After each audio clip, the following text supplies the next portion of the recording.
chronic fatigue, ugly, or just plain cold. I love all y'all. Don't you ever mess with me no more. Ho! And you tell them to bury you face down so they can kiss your ass.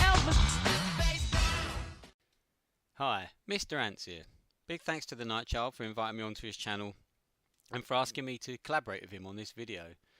So a while back he came to me and told me his idea for this video, a collection of Prince's top tracks where he was dissing people, where he was angry, where he had a point to prove. So I went away and thought about it, and then I thought, well, it's quite an interesting subject, because normally when you're going to cobble together a list of Prince tracks, it may be your favourite Prince track overall, your favourite funk track, or your favourite guitar track, or even your favourite Prince love song. But this kind of subject was interesting to me, and I thought, okay, let's go for it. And don't get me wrong, it was fiendishly hard once again to whittle it down, because it is so hard with Prince's huge back catalogue of music to form any lists of any favourites that you might have. But eventually, after much deliberation, I managed to get it down to my favourite 4 tracks. So without further ado, here is my first track. My name is Prince. You better stop praying. My name is Prince. Hurt me. So my first track is My Name is Prince from 1992's Love Symbol album. An absolutely incredible opening track to the album, and unlike anything I'd heard Prince do up to that point. In fact, I clearly remember sitting in my local barber's waiting to get my hair cut, and this song came on the radio, and it was the first time I heard it. This was the days, pre-internet, so you didn't hear things until it was on the radio. And I couldn't believe what I was hearing. I'd never heard Prince do a song really in this style, this much anger and bravado and arrogance, and it is unbelievable. And the lyrics as well, the way Prince sings it, it's at some points it's almost a scream. There's such a growl, a gravel in his voice. He gets such a low in it. It's almost you think that after he recorded the lyrics, he must have had a packet of Strepsils, because it must have killed his voice doing the vocals on this. And you must wonder, so where does the dissing part of this track come? Well, in the song, Prince is saying, my name is Prince and I am funky. My name is Prince, the one and only. Now, from the mid-1980s to the early 90s, there was a huge rivalry between Michael Jackson and Prince, which was mainly fueled by the media, who were claiming they hated each other and they were bitter rivals. Of course, both camps played up to this. Now, at an award ceremony, Michael Jackson was dubbed the King of Pop, Rock and Soul by Elizabeth Taylor. And the fans latched on to this and started chanting King of Pop, King of Pop. And then Michael Jackson obviously decided to use it, the moniker, for himself in the early 90s. Now, I think this must have really upset Prince, or he just took umbrage of it, because he thought Michael was playing with him, saying, well, you're Prince, I'm going to be king. And so, in the song, Prince slaps him down hard. And there's a verse where Prince says, my name is Prince, I don't want to be king, 'cause I've seen the top, and it's just a dream.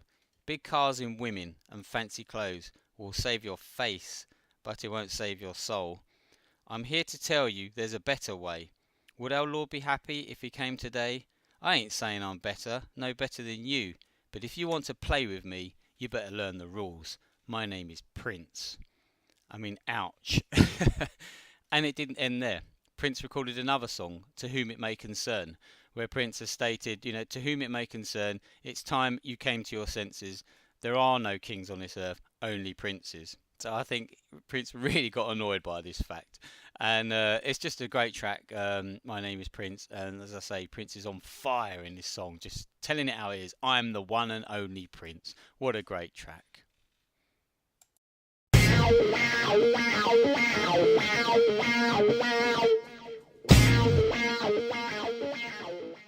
Hi, I'm the Nightchild, and it's certainly been difficult narrowing down these tracks, but I've chosen as my first choice a classic example that proves sometimes to get the best out of Prince, you had to get him angry. The song I've selected is called Funk, previously called P-Funk.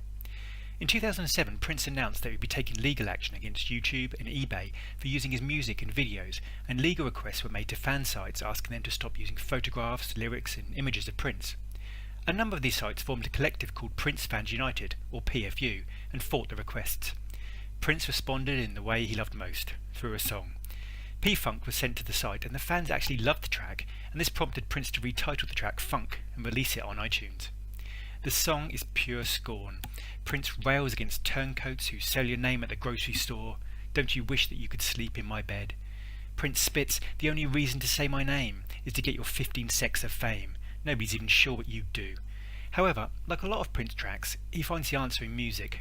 I don't care what people may say, I ain't gonna let it ruin my day. The best remedy for a basket full of lies is funk. Prince defiantly states that if his detractors run up on him again, he's gonna knock both you punks out. In a moment in which you can take either way, Prince states that, I love all y'all, just don't mess with me no more.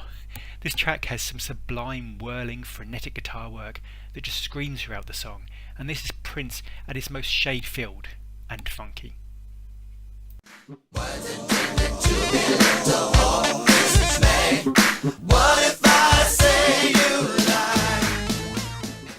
My second track is the amazing Billy Jack Bitch from 1995's Gold Experience album. This track was written about CJ, a gossip columnist from the Minneapolis Star Tribune, who had wrote some less than flattering things about Prince, especially during this period of Prince changing his name, quite often labelling him Cymbalina. And Prince had enough, and he was upset about it, so he wrote this track, Billy Jack Bitch, about CJ. And there's like the opening line references her calling him Cymbalina. And the lyrics go, what if I called you silly names, just like the ones that you call me? What if I filled your eyes with tears, so many that you cannot see? And Prince goes on throughout the song to say, what if I told you that you're worth only half of what you be? Would you come forth and tell no lies? Would you come forth and talk to me? It's quite an honest track from Prince, and you don't get many where he's actually calling out the media like that, like somebody. You get a lot of tracks. We spoke about Michael Jackson, my first track, where he would do songs like Leave Me Alone and Why You Want to Trip on Me. He used to complain a lot about people on his back, but Prince didn't often do that, and this one, especially quite personal, it's an amazing track, and musically as well, it's one of the most funky tracks he's ever done. Incredible keyboards, just incredible hook, really makes you want to dance. It's an amazing track, which you kind of forget about the lyrics sometimes because the music's so good. But, in verse 3, Prince says, what distortion could you let your pen forget today? What misfortune left your heart so broken, you only say? Words intended to belittle or dismay. What if I say you lie? Billy Jack Bitch? Yeah, amazing. So obviously the things she said have really got to Prince, and some criticisms used to really hurt him, I think, even though he said, he used to let it bounce off him.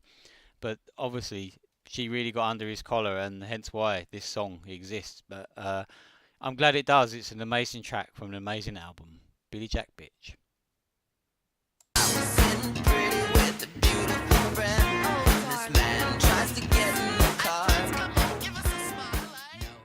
In 1985, Prince was starting to receive the inevitable backlash after the dizzying heights of Purple Rain. After incidents with bodyguards, Prince was also criticised for not taking part in the recording of We Are the World. Prince subsequently claimed that he would clam up with so many great people in the room, but the press were becoming increasingly hostile and argued that he just preferred attending a nightclub instead. The opening lyrics deal with the controversy. I tried to tell them that I didn't want to sing, but I'd gladly write a song instead. They said okay and everything was cool, till a camera tried to get in my bed. I was sitting pretty with a beautiful friend when this man tries to get in the car. No introduction, how have you been? Just up yours, smile, that's right, you're a star. Prince donated a track to the album called For the Tears in Your Eyes, a beautiful love ballad, and I think this shows that Prince had a commitment to this project. Prince also defends his reclusive lifestyle, stating that his bodyguards are his friends. Prince also resents the charge that he doesn't care about charity, exclaiming that we're against hungry children, our record stands tall, but there's just as much hunger here at home. We'll do what we can, if you try to understand. A flower that has water will grow, and a child misunderstood will go. Hello. It's come to light after Prince's passing the enormous amount of charitable donations he made, with the strict proviso that they remained anonymous. It is, as it often is, worth checking out the 12-inch version, in which Prince takes apart the modern media with their use of words as weapons and tools of destruction. The thudding, plodding track is a real juggernaut, and very much a Revolution-era sounding track, with Jill Jones adding some enchanting backing vocals. This truly is one of those jams that you could play for hours. He shot to kill. He said it for those who know the number and don't call. My third track is Face Down from 1996 Emancipation album. Just recently I saw a video of Mr. Hayes being interviewed by none other than CJ, Billy Jack Bitch fame. But what was interesting is that in this interview Mr. Hayes said Prince was really upset with a review of the Gold Experience album and had called him over to show him. Now, after Morris Hayes read the review, he gave his own reply to it, saying he let out a load of expletives and told him what he thought of them, which had Prince laughing his head off. So a couple of days later he called him and said, "Come back." And he came back to the office and Prince played Face Down. And he said everything that I had said about it was in this track, and he had done the whole thing in 2 days. It was incredible. It's a really, really great interview. But funnily enough, it makes you wonder, was the negative review of the Gold Experience from CJ herself? Who knows? But anyway, so in the track, it's a very bitter track, and Prince kind of in a half rap, half sung way comes straight out of the bat with this one, saying, somebody once told him that he wouldn't take Prince through the ringer. Let him go down as a washed up singer. Ain't that a bitch? Thinking all along that he wanted to be rich. Never respected the root of all evil, and he still don't to this day. Bury him face down. Let the mother kiss ass. Okay? It's just amazing. And Prince just carries on. It's not a very long song. I might as well go through the lyrics again. Told him he wanted to sing a song about a black child going buck wild, and they just laughed in his face. Talk to your lawyer, but you got no case. What you need to do is keep your place. Next time you pull a card, it better be an ace, mother, or you can lay face down. And Prince just doesn't let up. It's just an amazing track. He's really just let him rip it again at the probably record companies, reviews, everything. It just the bitterness was coming out definitely in this track. An amazing track from the Emancipation album. Face Down. Sales and distributions of our futures. If this world were fair and right, they'd give up the car keys this very night. Sadly, a number of Prince tracks are often overlooked due to his prolificacy, and this is one of them.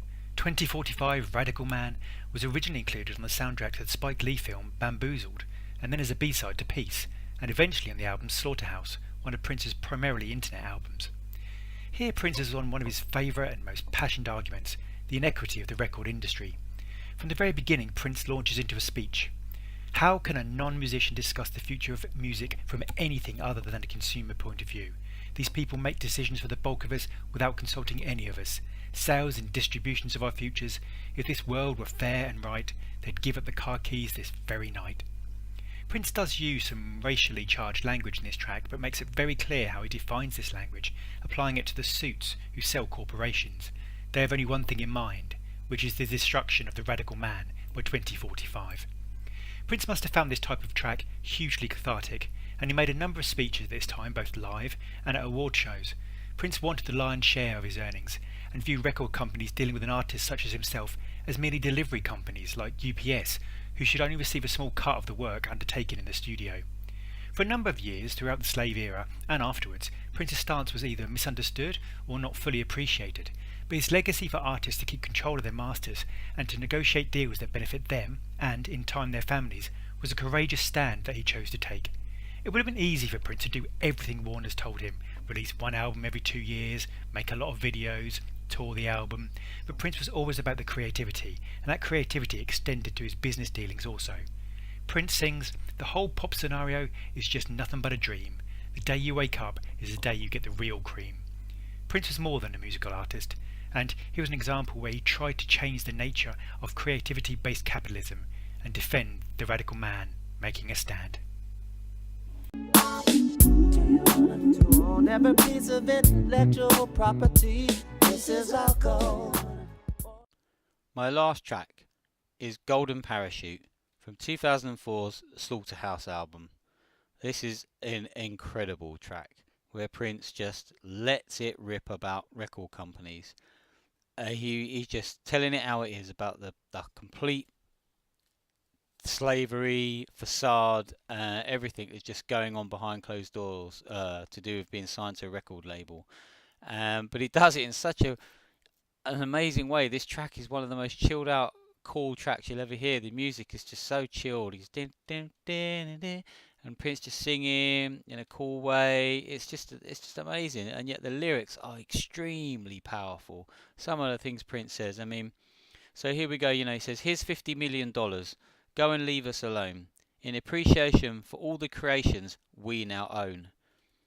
Do you want a golden parachute? You brought us jazz, rhythm and blues, hip hop, even soul.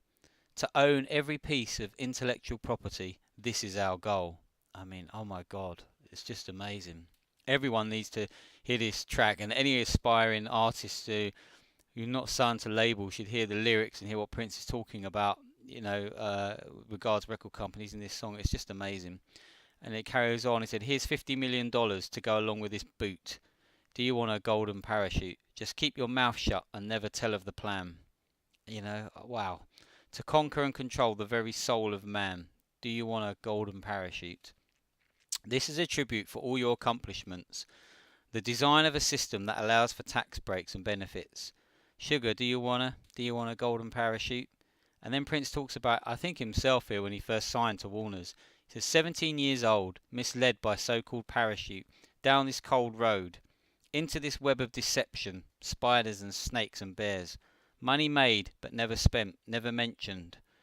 Oh, let's make a toast to the host, to the man with the most. Do you wanna? They worship you, all up and under you, applauding. One who in truth created nothing in essence a fraud. Extremely powerful stuff, and an incredible track. Not a lot of people have heard this. This was during the internet years, MPG Music Club releases, and most of the public would never have heard this song. They should. It's just an incredible track, and Prince really telling it how it is about record companies and what it must be like. Amazing. Golden Parachute.